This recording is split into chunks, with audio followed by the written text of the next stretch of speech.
My name is Quay, and it's about fucking time that WWE let China into the Hall of Fame on her own merits. Okay, so for those of you who didn't watch the Life BC videos, good for you. They're long and depressing, and no matter how I tried to spin it, it was pretty sad. But to catch you up, I was a rape baby. My mom was 14. My stepdad was abusive. My grandfather killed a lady. My little sister got kidnapped by a black debutante, and it was kind of my fault because I was like her sleeper agent. Now that you're all caught up, let's get into the story. The story of how I got into foster care, I never actually told anybody, not even while I was in foster care. And I can say one of the main reasons is it would kind of make me look like I was full of shit. See, one of the big things I used to say is that when the state makes the decision to take a child away from his parents, that they are saying that they are better equipped to raise that child than the parents are, which is true. But in my case, the state didn't take me away.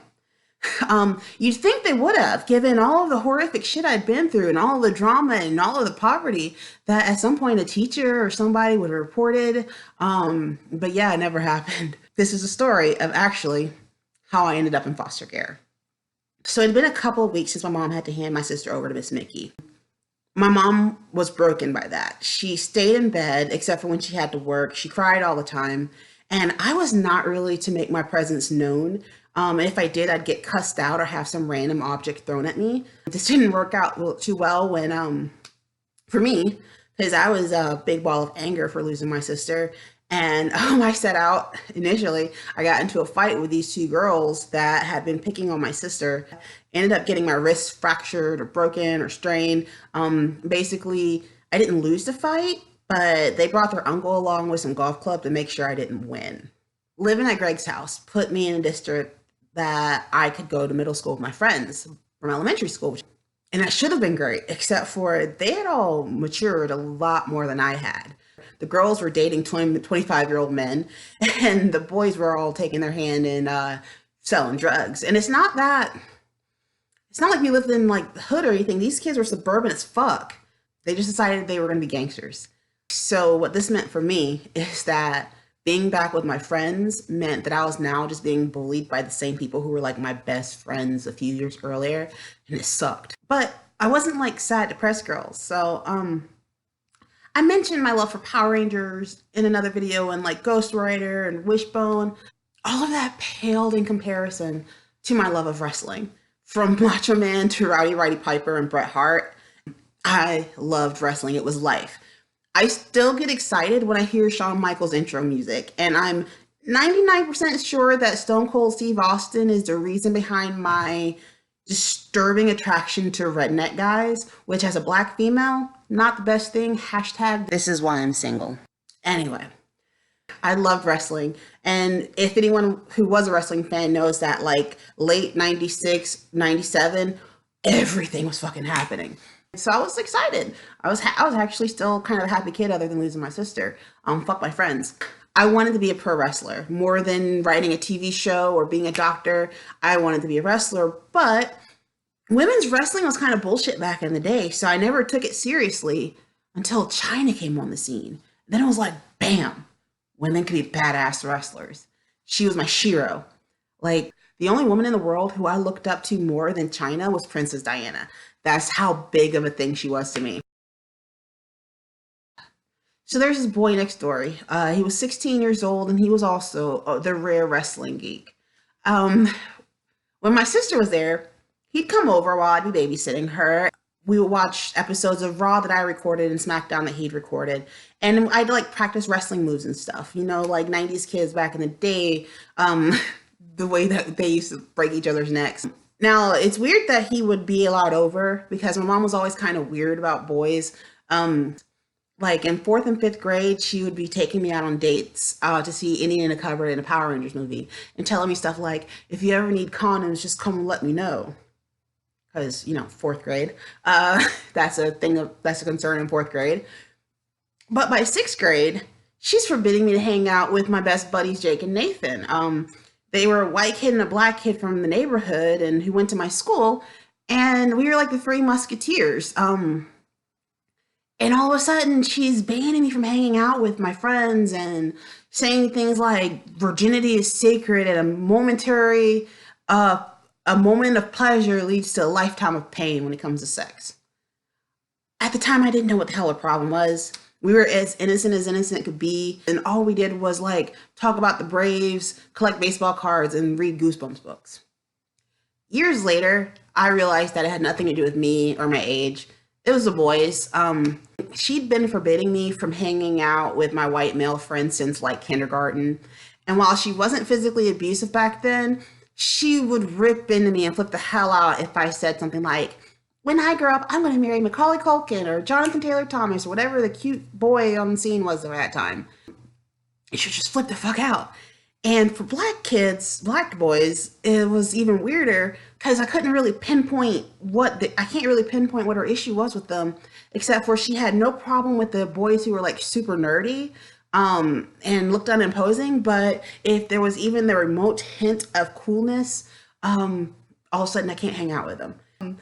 My point is that she was just keeping me from boys that reminding her of my stepdad and my dad. Well, Neighbor Boy was one of those unassuming guys. He kind of looked like a mix of Carlton Banks and Steve Urkel with like the giant Coke bottle glasses. Only he was like really tall. So she had no problem with him. She and Greg would even let him come over and watch wrestling pay-per-view special because we had a scramble box and can get him for free. For those of you who weren't poor in the 90s, you could pay the cable guy like an extra $30 something and get a special kind of cable box that gets you all the channels for free. I think that's how it works. Anyway, so at this point, my sister had been gone for like 2 weeks, and I'm sad as fuck. And I just need a friend. And Neighbor Boy wasn't coming around, so desperate for companionship, I started hanging out with the girl that my sister tried to replace me with, the one who listened to Little Kim. It was something I needed. Like, she was awesome. She explained to me Little Kim and Foxy Brown's music wasn't about being a slut or whore. It was about women taking control of their own sexuality as opposed to having men define it for them or having men exploit them for it. It would be, instead of like a man saying, yeah, that bitch sucked my dick, that hoe, it's a woman saying, yeah, I sucked his dick and I was good at it, so fuck you. It was about women having a choice in their sexuality and women having a choice on when they wanted to be sexual. So yeah, my first lesson in women's lib came from a 16-year-old and a Little Kim album. So me and her hanging out was a cool thing. And then one day, out of the blue, for the first time since my sister went away, Neighbor Boy comes over. And it's normal at first. And we're watching wrestling. And I'm yammering on about Shawn Michaels and Sid Vicious or whatever the hell that was going on at the time. And he asks me about my sister. And then I get sad. And I tell him what happens, and I'm kind of crying. And he gives me a hug. And then he gives me a kiss. And at first, me and my 13-year-old hormones were like, hell yeah, this boy likes me. A boy likes me. But then he starts getting aggressive and handsy with the kissing. And I'm like, whoa there, partner. And then he whips his dick out. This is so embarrassing. Now, don't get me wrong. I'm not pretending like I was so innocent and I hadn't seen a pecker before. Boys have been flashing girls and each other since like pre-K with varying levels of sexual intent. I guess it was kind of like the circle game where like boys show each other their balls, but the point is that I'd seen an erect penis before. But this dude's dick was weird looking and it was bulgy and just was wrong looking. And I swear in that moment, the ghost of Pedro Zamora came out and to me in a vision and was like, you better not let him touch you with that dirty dick. So I jump up and I'm like, I gotta go to the bathroom. And I run out and I'm trying to figure out what to do next. Right idea, tell him I got my period. So come out and I'm like, yeah, I'm a super cool girl and I'm totally into you and not weirded out by your weird dick and anything. But Op Flow came to call, so sorry, you gotta go. And he's like, oh, well, I don't mind. Come on, dude, read the room. And then he starts in on the whole blue balls shit that idiot boys have been telling idiot girls since the dawn of time. And then the ghost of Pedro Zamora is still in my head, and he's like, didn't you pay attention to what I taught you? Blue balls are not a real thing. Do not fall for that shit. So I tell neighbor boy to leave. And he like tries to force himself on me. He's like, you have to, and that he needs it, and that I was being a tease, which trying to force himself on me was very stupid on him. Cause see, I had just been taught women's lib, and my ideas of sex have been revolutionized from the backwards ass bullshit I'd been fed as a Jehovah's Witness. It wasn't a woman's duty to her husband to have sex with him, or some shameful thing that whores do. It was a woman's choice. And nothing that any woman says or does entitles a guy to any part of her body. Now, I made my choice. I told him no. And this guy was 16, like full puberty muscle, trying to pin me down. And I was dangerously close to repeating a history that I wouldn't be taught about for 20 years. But I'm a fighter. And when I say that, I don't mean like to imply that my mom was in any way to blame for what happened to her. I meant I was physically a fighter. I had been fighting boys since first grade when my uncle ran a baby fight club at our first grade bus stop in Indiana.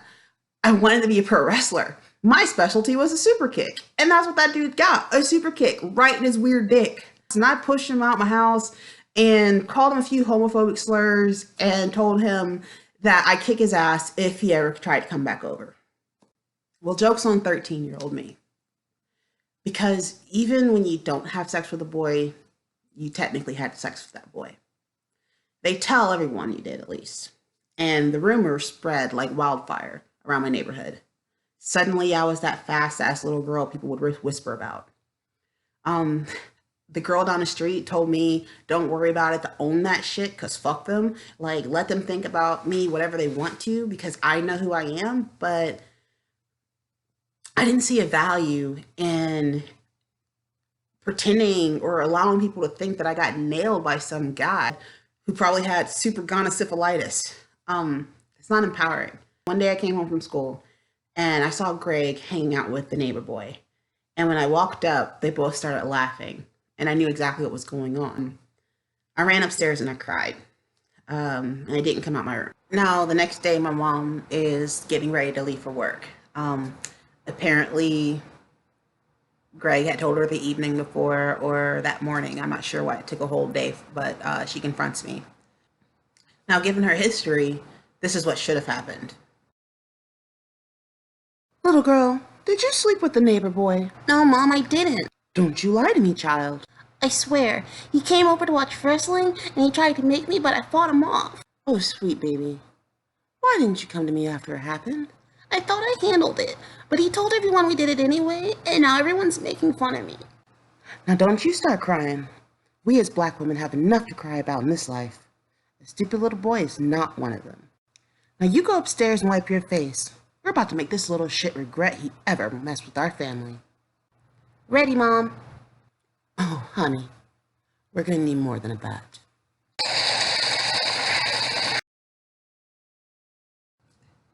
But my mom, being the queen of projection, and already just hating me, this is what ended up happening.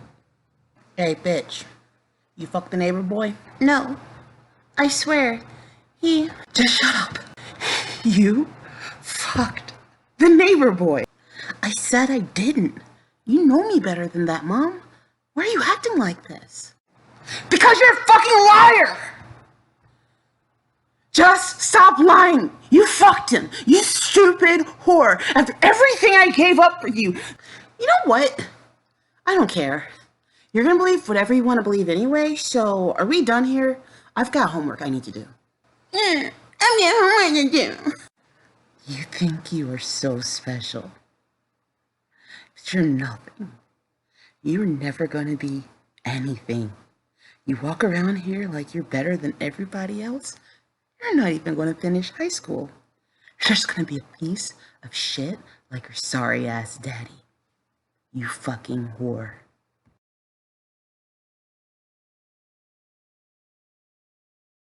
Now, the thing is that, like all teen girls, I had a bit of a mean girl streak. And that meant zoning in on the one thing that I knew I could say that could hurt somebody. In this case, I said, I'm not dumb enough to get knocked up at 13 like some people. And my mom like reaches back and she slugs me in the eye like a damn boxer. This is one of those moments that a teenager steps to their parents like an adult and gets put in their place. With any normal family, it would have just ended there, but my mom had just lost my sister. And it was clear that if she wasn't going to get to be a mom to the kid she wanted, she didn't want to be a mom at all. So after she punched me in the eye, she looked at me like just disgusted and was like, I'm tired of my living my life for other people. You better be gone when I get back from work. And then she left. The irony of this is, 20 years later, she's telling me that my dad raped her and that no one believed her. So in this instance, my mom should have been like my superhero, my champion, defending me against this perverted boy and the rumors. But instead, she took the opportunity to solidify the destruction of my once promising future, the same way hers was destroyed. I knew at the time that her throwing me out 1,000 miles away from my family and basically anyone I knew was not going to end well for me. So I took some time to figure something out. I tried calling Miss McKee, but as usual, she didn't answer her phone when I called. I tried calling my old numbers to my friends from like fourth and fifth grade or third and fourth grade, and thinking, they might be bullying me, but maybe their parents still liked me. But those numbers, at least the ones I had memorized, had changed by that time. So I grabbed a couple of outfits and stuffed them in my book bag, hopped on my bike, and I rode off. I didn't have anywhere to go. I didn't know where I was going, but I just wanted to get the fuck away from my mom. I wasn't stupid enough to believe that being on my own could work. And not having a real understanding of distance, I thought I could find my way to my friend Jake's house, who was one of my white friends that my mom had forbidden me from hanging out with back in like fifth grade, sixth grade.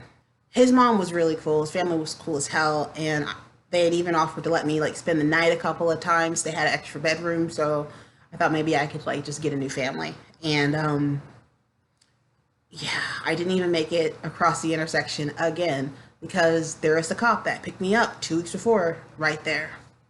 So at first the cop was like a kind of a dick. Then he saw my black eye. He just switched his whole persona. It was like, oh, you poor baby. And he took me to the police station. To my surprise, my mom was already there. I don't know if she was filing an unruly child on me or if she was just protecting her own ass by like trying to file a police report before I could call the cops on her for hitting me in the eye. But when I saw her through the crack in the door, the cop just put his arm around my shoulder and kind of escorted me away and told me not to worry, that she'd never be able to hurt me again. I stayed at the police station for the rest of the day. At the end of the shift, the police officer who had picked me up took me to the shelter, which was in Avondale Estates, which is a part of Decatur, I think. On the ride there, I got to sit in the front seat, which was cool as hell. I'd never done that before. And he let me pick the music. And of course, I picked country, partly because I like country, but mostly because I could read him. I mean, he had like a thick Jeff Foxworthy mustache, so what would he have listened to? And it worked.